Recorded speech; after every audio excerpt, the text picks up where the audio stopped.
उत्तराखंड के नए पैटर्न पर आधारित बहुत डीप प्रश्न जो कि हमारे नए कोई भी आने वाले एग्ज़ाम के लिए बहुत ज़्यादा इम्पोर्टेंट है। आइए एक नज़र इसमें भी देखते हैं।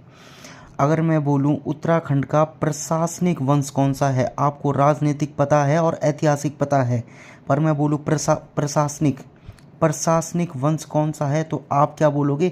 पा से प्रशासनिक और पा से पौरव, तो यानी पौरव वंश जो है वो क्या है? उत्तराखंड का प्रथम प्रशासनिक वंश है।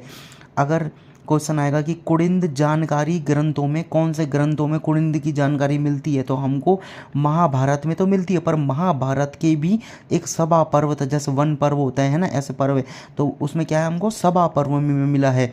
देखो सुनो, लोग क्या याद करते हैं? कुड़िंद की जानकारी कहाँ मिली है और याद करते हैं महाभारत में। आपको उनसे आगे निकलना है सभा पर्व याद करके। पेपर में अगर महाभारत नहीं आया है तो वो तो सब खत्म, आप जीतोगे वहाँ पर। तो आपको क्या करना है? कुड़िंद की जानकारी सभा पर्व में मिलती है और ये महाभारत आपको याद करना ही करना है। महाभारत में जो कुड़िंद है इनको बोला क्या गया है? तो इनको द्विज बोला गया है। और महाभारत में जो कुड़िंद के नरेश थे, यानी कि कुड़िंद में जो राजा थे, उनको क्या बोला गया है? तो उनको बोला गया है द्विज श्रेष्ठ, यानी द्विज के श्रेष्ठ। कुड़िंदों को द्विज बोला है तो जो द्विज के श्रेष्ठ होंगे वही तो वहाँ के नरेश होंगे, वही तो वहाँ के राजा होंगे। अगला है कुड़िंद राजा सुबाऊ। सुबाऊ की राजधानी कहाँ थी? सुबाऊ की राजधानी थी श्रीनगर, और श्रीनगर कहाँ है? पौड़ी में, ठीक है।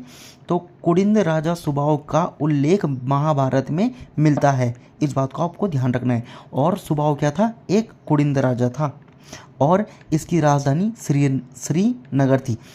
सुबाऊ ने महाभारत में लड़ाई करी थी, ठीक है, बट क्वेश्चन आता है कि ये किसकी साइड थे?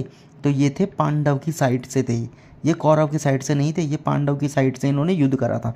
अगला है राजा विराट की राजधानी कहाँ है? राजा विराट की राजधानी वैराटगढ़ी है, जो कि देहरादून के जौनपुर चकराता साइड में पड़ता है, ठीक है। पालिनी की किताब का नाम क्या है? तो पालिनी की किताब का नाम है अष्टाध्यायी। कुड़िंदों को इन्होंने क्या बोला है अष्टाध्यायी में? पालिनी ने कुड़िंदों को अष्टाध्यायी में कुनलुन कहा है या फिर कुड़िंद जन कहा है। वृत्त संहिता किसकी है? तो वृत्त संहिता है वाराह मिहिर की, और इसमें इन्होंने कहा है कुड़िंदों को कुड़िंद नहीं कोड़िंद। विष्णु पुराण और वायु पुराण दोनों में कुड़िंदों को कुड़िंदो पथ्यमक्ष कहा है, वायु पुराण और विष्णु पुराण में। टॉलमी का यात्रा विवरण में कुड़िंद को कुड़िंद्राइन कहा है। और कुड़िंदों की मुद्रा कहाँ से मिली है? पंजाब से मिली है, यूपी के बेहट से मिली है, बेहट सहारनपुर में पड़ता है, हरिद्वार और उत्तराखंड से मिली है, ठीक है।